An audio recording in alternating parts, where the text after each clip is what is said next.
Hi everyone! Welcome to my channel, Miss Jess. Today I'm gonna show you how to process Ivocap step by step. So, ito yung case na ipaprocess ko. It's Complete Upper Denture with 2 abutments. And we are going to use the ivobase injection for this case. This is how it looks like pag nakamount na siya sa articulator. Pag wala yung denture. So, ganito yung cast niya. So, itong step na to is naglalagay na ako ng wax para ma-seal yung mga ngipin. So, I start with the posterior sa lingual.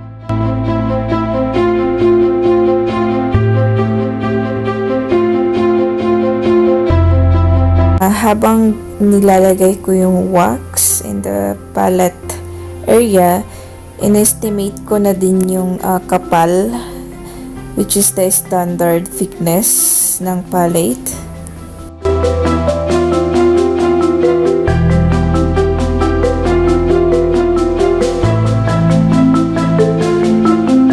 Para pala maiwasan na gumalaw yung denture sa cast, is kailangan ma-sealed muna siya totally. And then, after that, you can proceed na sa paglalagay ulit ng wax.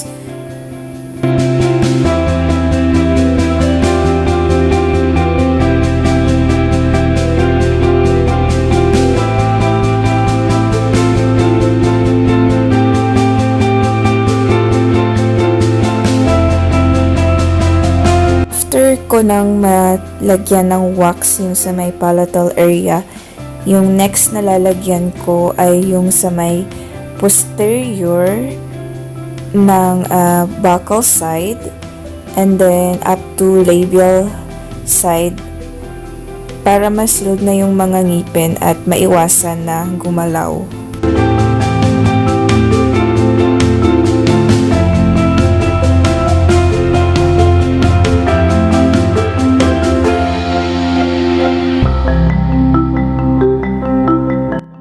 For me, importante din yung paglalagay ng wax kasi I know how to control na sa paghawak ng cast, and then nakokontrol ko na din yung flow nito at naiiwasan ko na din na malaglag yung wax habang nilalagay ko kasi if ever na hindi ko to kontrolado, may tendency na nalalaglag and then kailangan ko magpaulit-ulit sa paglalagay.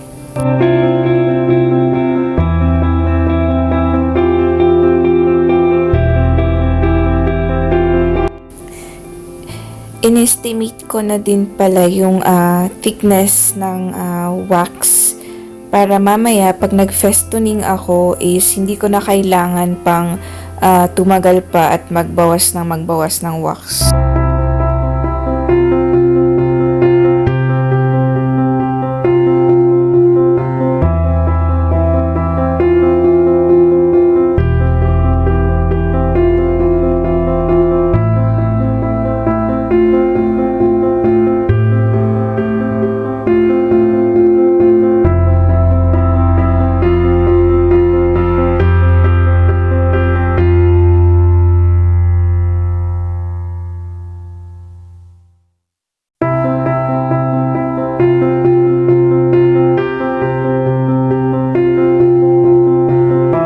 Ito na yung result after kong lagyan ng wax. And then, konti na lang yung babawasan ko for festooning kasi nakontrol ko na yung thickness niya.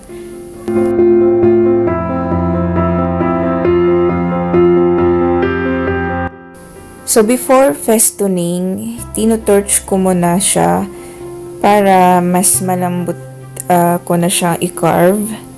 And then, I always start sa may lingual ulit, side ng mga ngipin.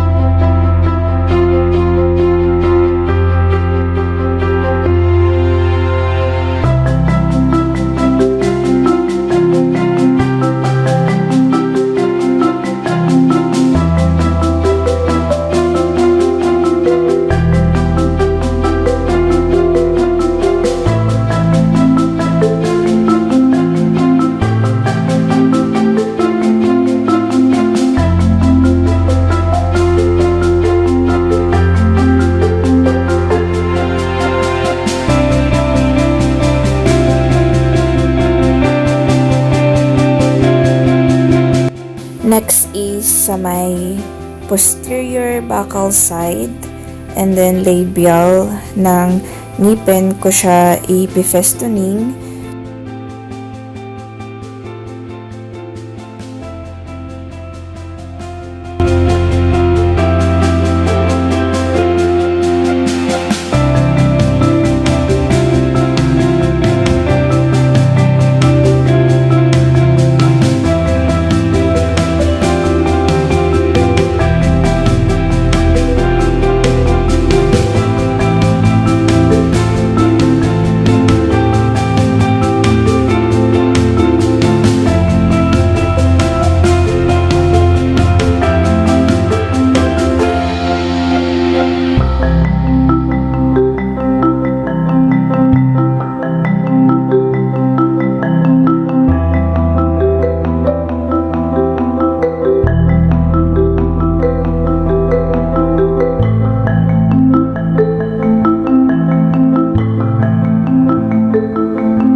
Sa part na ito is I'm exposing the labial frenum ng denture. And yun yung inuuna kong i-contour.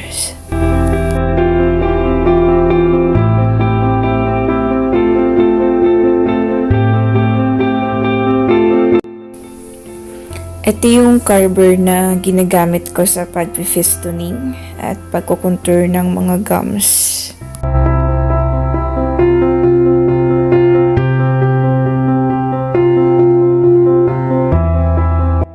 So, in-expose ko lang yung each root ng tooth para mas mukha siyang natural tingnan.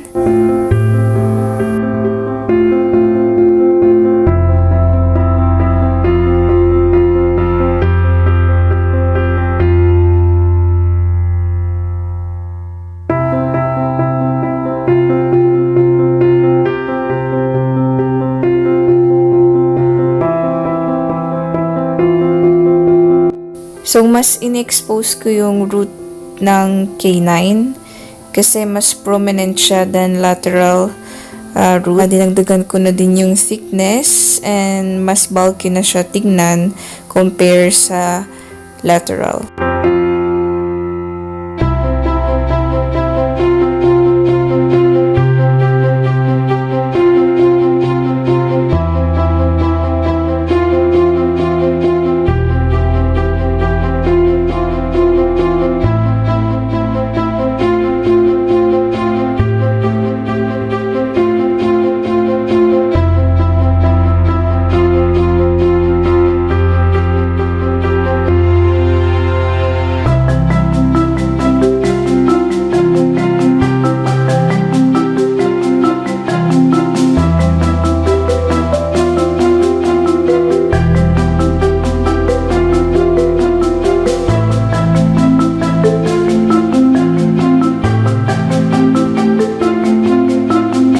So, I'm adding more wax dun sa part ng labial frenum para ma-expose pa siya lalo.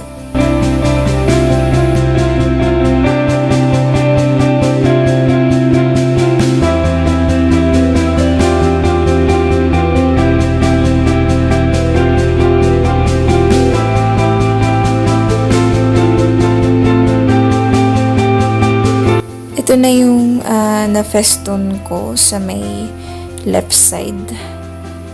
And then, yung sa right side, hindi ko muna festoon. So, pinakita ko lang sa inyo kung ano yung difference ng before festooning and after festooning. So, to smooth the surface is kailangan i-torch mo siya after i-festoon.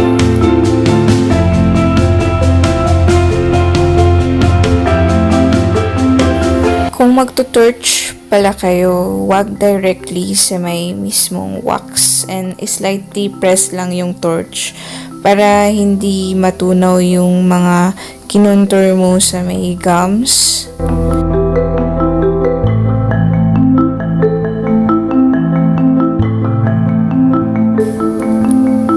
So, magdadagdag lang ako ng thickness dun sa may root ng canine para mas prominent siya at maging pantay siya dun sa kabila tingnan.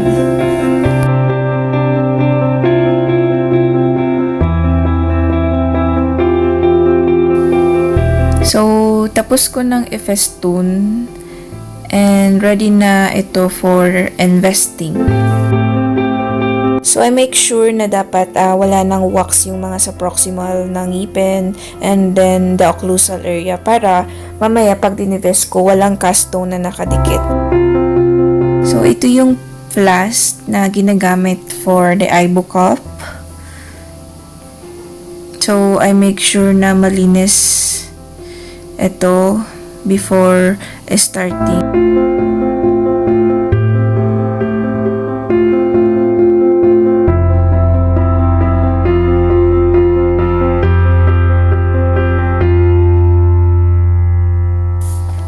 So, yung part na nasa front side ng Flask is nilalagyan ng soft wax para dyan magpo-flow mamaya yung magiging excess ng Ivocap.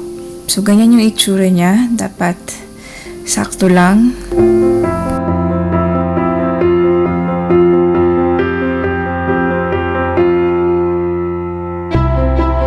Don't forget pala na maglagay ng petroleum jelly sa Flask lagi.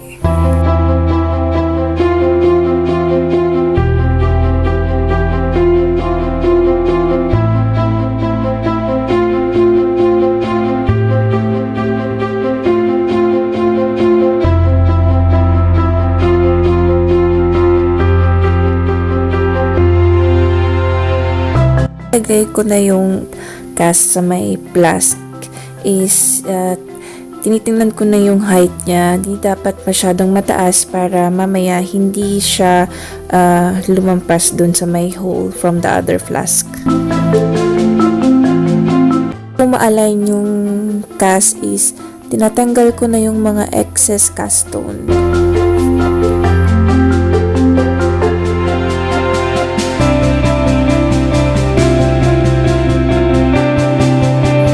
Ginagawa ko ngayon is ini-smoothen ko yung cast stone habang hindi pa siya matigas. And then, I use a small brush para malinis yung sa mga edges din ng wax. And para din matanggal yung mga nakadikit na cast stone dun sa mga ngipin.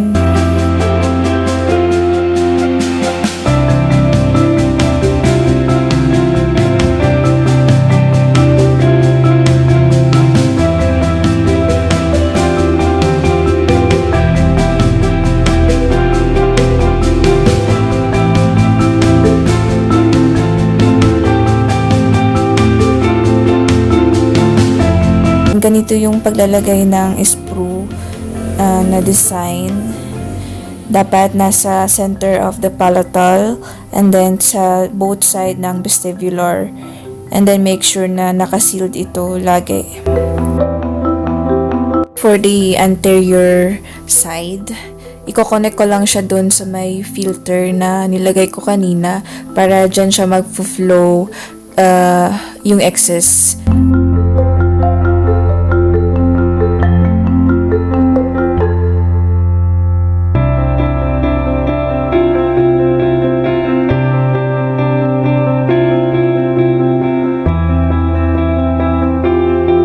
Importante yung paglalagay ng sprue kasi minsan may case na hindi siya napapasukan ng Ivocap once na in-inject na siya. So, sayang lang if ever na ganun yung mangyari. After sprueing is lalagyan ko siya ng separator ulit before pouring the cast stone.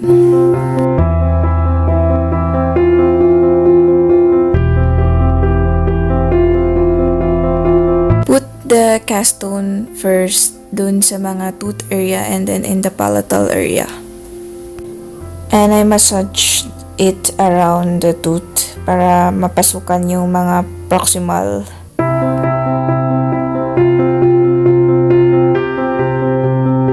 Pinipress ko yung Flask after pouring ng cast stone.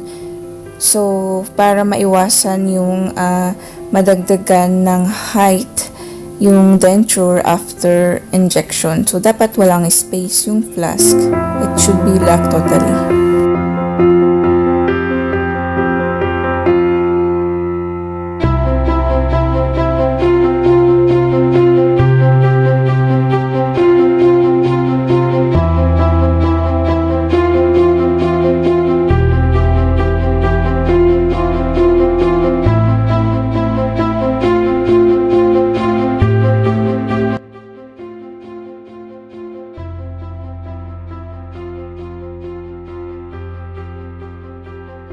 For wax eliminating, I prepare na dapat 5 minutes ko lang siya ilalagay sa may boiling water because the reason is ito yung maging kakalabasan niya.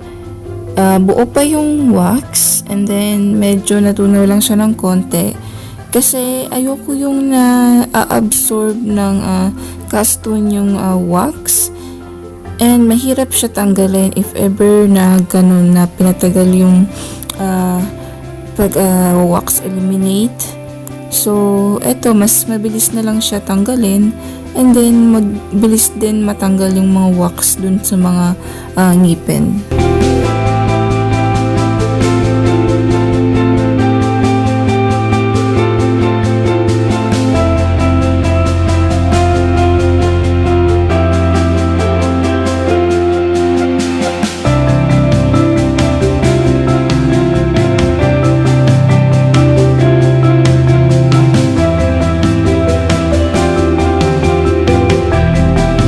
After wax eliminating, I use the steamer para malinis siya and wala ng mga wax pa sa ngipin and then sa cast.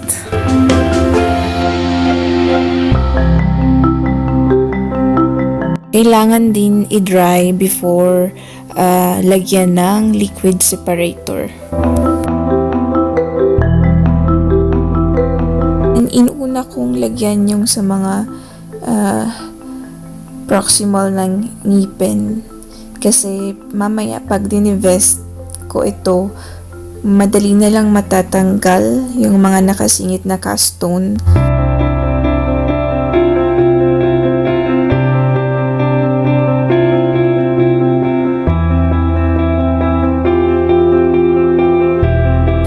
Ito na yung Ivocap and then yung liquid na kasama nito.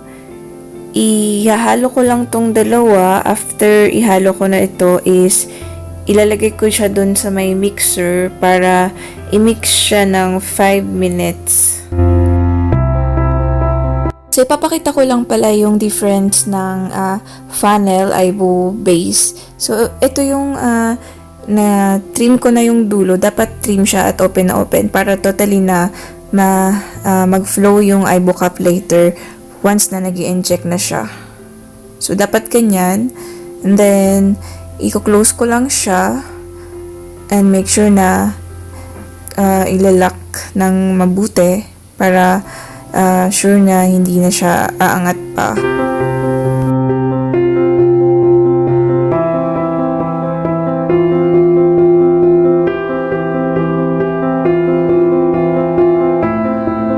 Ito na yung Ivocap powder kanina after mixing.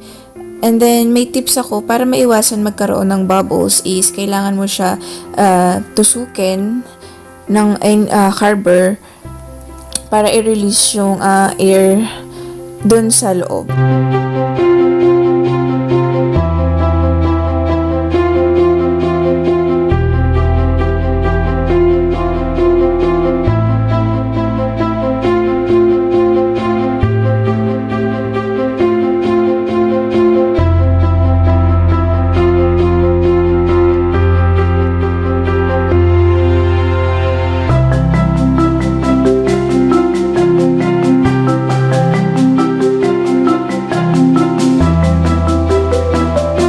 Na green light na yung machine, ito na indication na ready na to and pwede ko nang ilagay yung flask.